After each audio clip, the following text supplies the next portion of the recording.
体が動かない。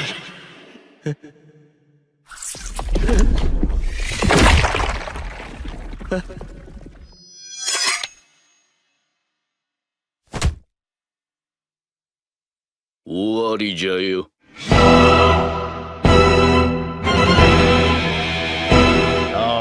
Alright, I heard you wanted more anime swordsman moments, so here we are. There's a reason why we enjoy these moments, am I right? Anime swordsmen perform instead of just fighting every time they show up during a battle. Here are some of the best moments when anime swordsmen flex too hard, Volume 2.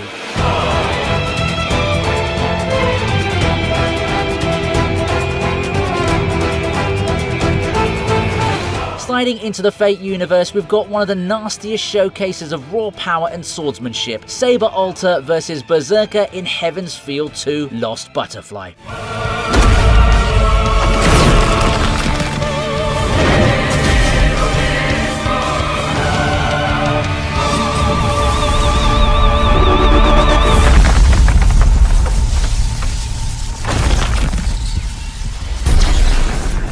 If Fate fights are secret mage wars that nobody notices, then this one felt like the entire sky was splitting open from the intensity of this fight. Berserker, or Heracles, is a monster on his own, a walking wall of muscle, speed, and near immortality thanks to his 12 lives. Normally, he's the kind of servant you throw at armies and he'd come back without a scratch, but when he goes toe-to-toe with Saber Alter, it's a completely different story. Saber Alter absolutely cooks with the way she carries and uses her sword, but what's shocking is that Berserker keeps getting up only to be knocked down harder every single time. It's honestly easily one of the most legendary battles in the entire Fate series.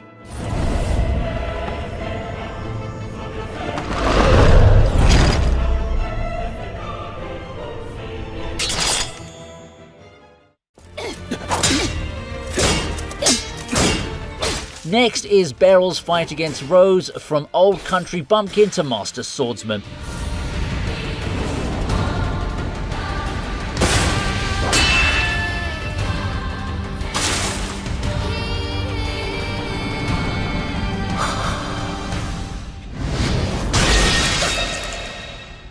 Now this fight is basically the moment Beryl graduates from rusty old veteran vibes to proving he's still built like a legend. Rose believed that with her shield protecting her, she could subdue some old washed up swordsmen, and she did prick the old man here and there. But you see, Beryl fights like he's a guy who's already danced on death's edge 1,000 times. He adapts to Rose's fighting style with her shield and slashes open her armor, making her bleed. This was proof that his swordsmanship had been precision sharpened over the years. Rose was never facing a country bumpkin, was she? She was facing a master swordsman who made the battlefield his classroom.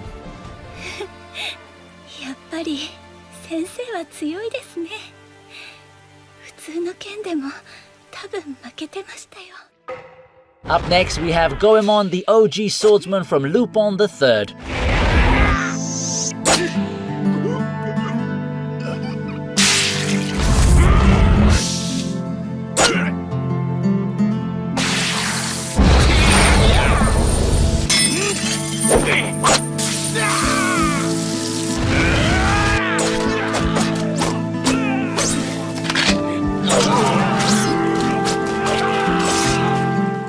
This man needs his own lane because he just deletes his opponents from the face of the earth in an instant. His legendary blade, Zantetsuken, is famous for cutting through literally anything, and in Goemon's blood spray, he puts that on full display. Surrounded by waves of armed enemies, all swinging every type of weapon, Goemon stands calm, collected, and then just arms, weapons, and entire squads get sliced apart like they're nothing. It was basically a massacre delivered with the elegance of a calligraphy stroke. At one point, he literally gets his ear shot off, but instead of panicking, he just cuts the gun that the guy was holding and breaks his spirit in the process. The choreography here is brutal but beautiful. With this fight, he shows everyone why Zantetsuken is the scariest flex in anime steel.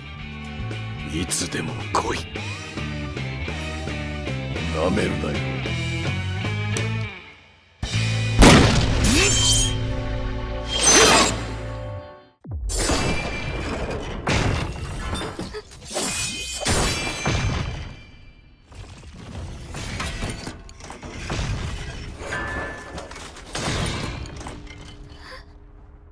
うい、行くか。Now, here's where the whole swordsman flex concept basically gets redefined. Sojiro, the willow sword from Ishura, taking on a horde of golems.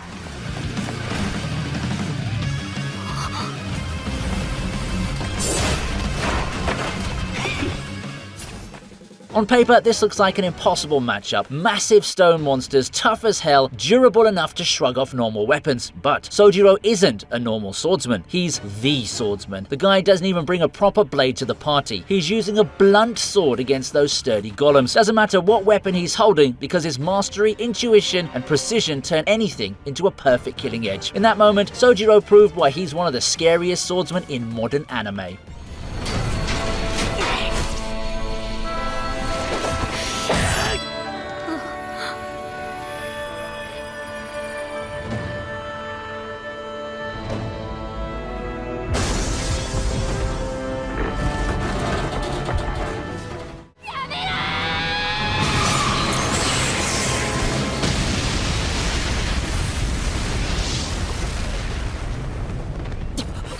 You know you're on another level when even the villain introduces you with goosebump-inducing hype.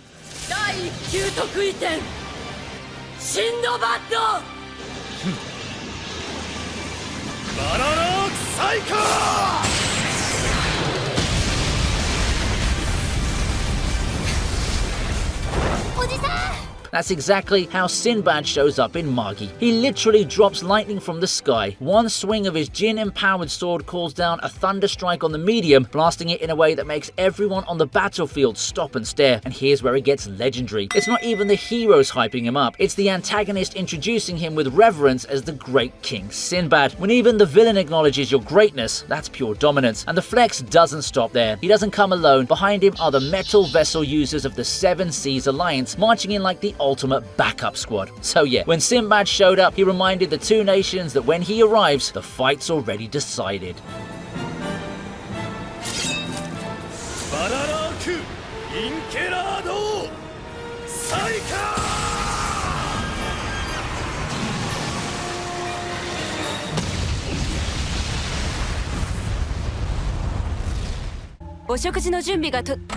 Moving on, we have a woman who's built like a warning sign. Ghislaine Didoldia.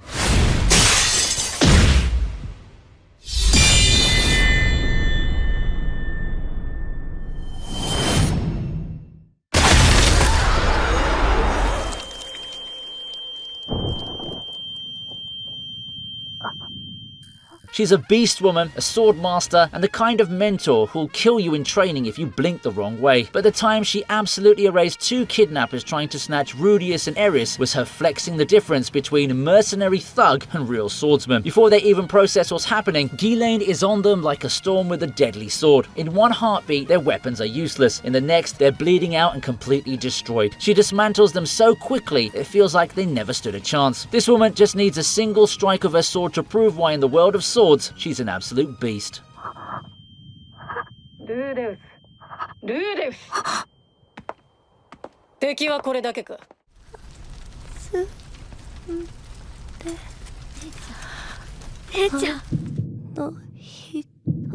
We have to talk about this heartbreaking scene from Dororo.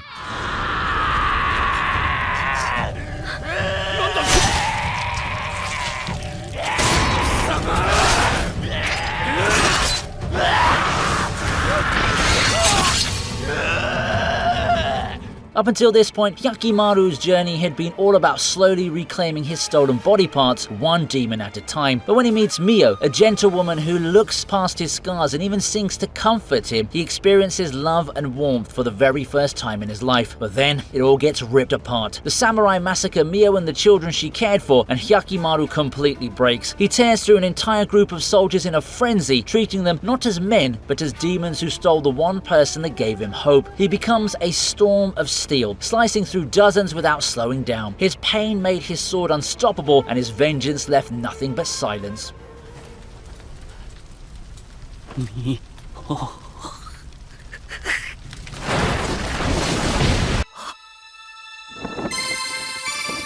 Up next, we have a swordsman who knows how to make a fight both short and legendary.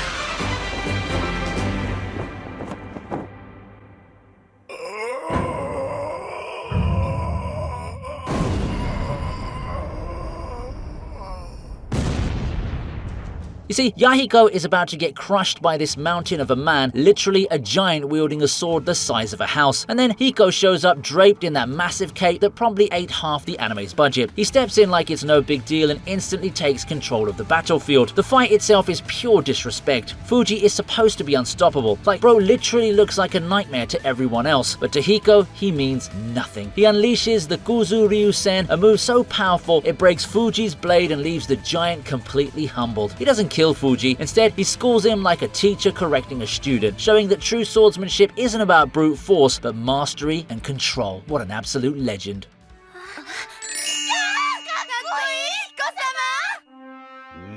Some fights are all about explosions and power-ups, but Hakuro versus Kyoya from Reincarnated as a Slime, well, this one's the exact opposite. いや、まだ見えてはおらぬな。そろそろお主の天眼にもわしの動きが追えるじゃろうって。おもろ流水山。体が動かない。いや、動けない。思考加速が切れない。 Kyoya had been riding high on arrogance, convinced his flashy skills and dirty tricks made him untouchable. He'd even caught Hakuro once before under unfair conditions, relying on barriers and cheap advantages. But when they met again, the old swordsman showed why experience and mastery will always trump arrogance. None of Kyoya's dirty tricks worked on Hakuro, not even his all-seeing eye. Instead, he gets humbled instantly in just one slash. It's not revenge for revenge's sake, it's karmic justice, plain and simple. Kyoya's smug confidence shatters the moment he realizes he's completely outclassed. Hakuro erases Kyoya's pride, leaving him broken and humiliated. It's the perfect showcase of why Hakuro is one of Tempest's most respected warriors, calm, ruthless, and unstoppable when it matters. 終わりじゃよ。 Having fun? Well, you know how to let me know, don't you? Give this video a like and subscribe to the channel if you're new here. And don't forget to turn on the notification bell icon to be updated every time I upload a new video. Thanks, time for the next entry.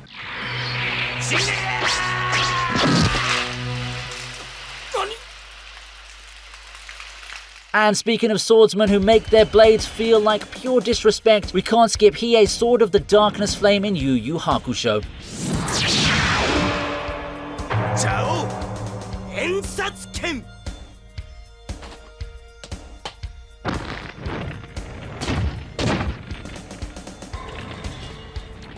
This move is peak edge, but it's the kind of edge that actually delivers. He uses this move against Kuro Momotaro, who was nothing but cocky as soon as their battle started. Hiei channels the flames of the underworld straight into his blade, turning his already deadly sword into something that makes demons rethink their life choices. This dude has zero humility, total confidence, and disrespect so sharp it cuts harder than the blade itself. And then there's the execution. Fast, clean, and so overwhelming that his opponent doesn't even get the chance to understand how outclassed they are before it's over. And about Kuro, he got humbled by the coolest swordsman in the Dark Tournament.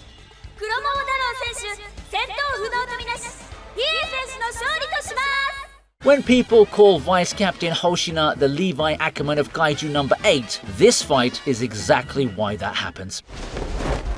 これはもう人間の動きじゃねえ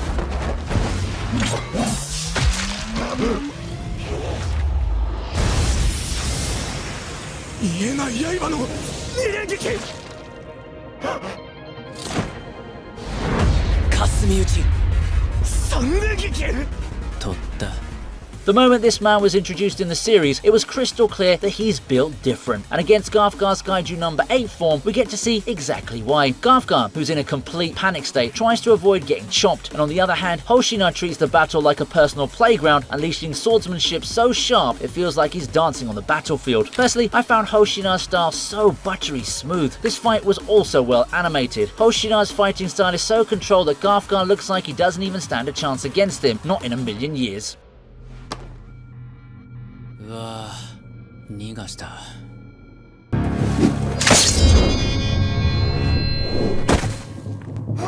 And keeping the streak of ruthless swordplay going, we've got Mizu taking on the Four Fangs in Blue-Eyed Samurai.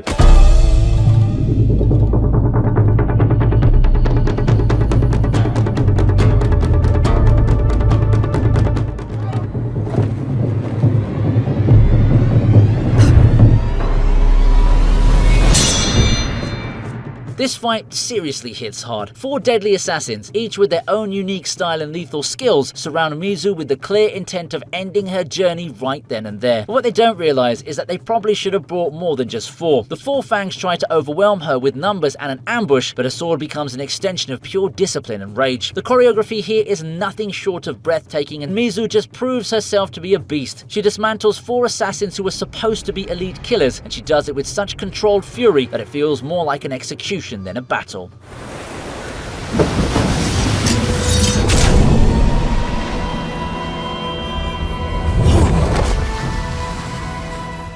Moving on, Kirito finally comes back to full strength in Sword Art Online Alicization against the Prince of Hell.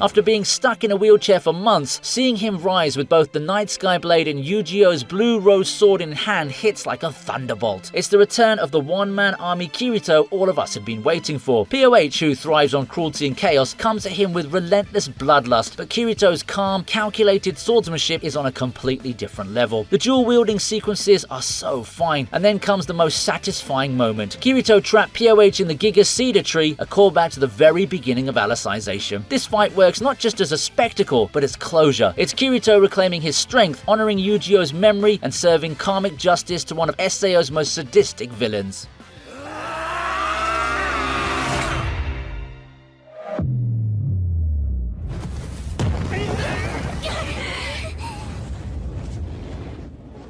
But what really dropped our jaws was when we saw Dengen fighting against Gyutaro in Demon Slayer.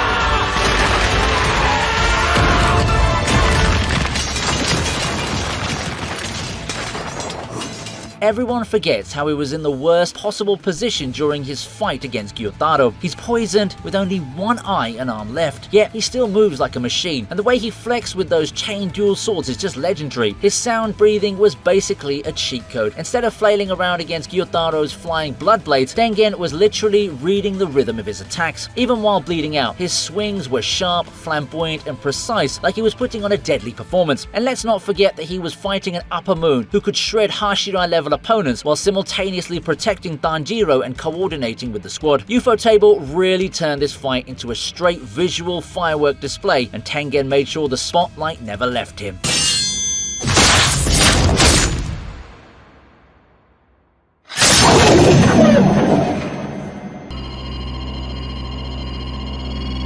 Kamsari.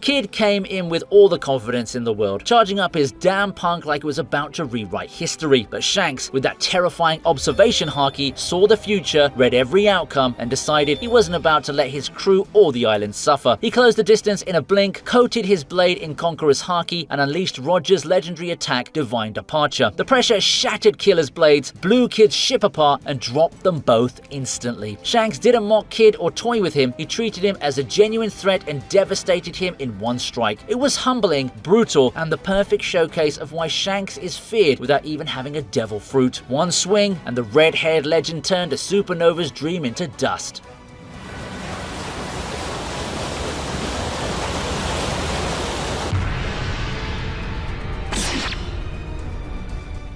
If you missed out on watching Volume 1, I'll link it in the description. We may have missed some of your favourite entries that might have been missed featuring in both these videos, so don't keep us hanging. Be sure to comment down below any entries that you think should have made this list. If you enjoyed this video, give it a thumbs up and subscribe so we can show you more of the best moments around. See you next time.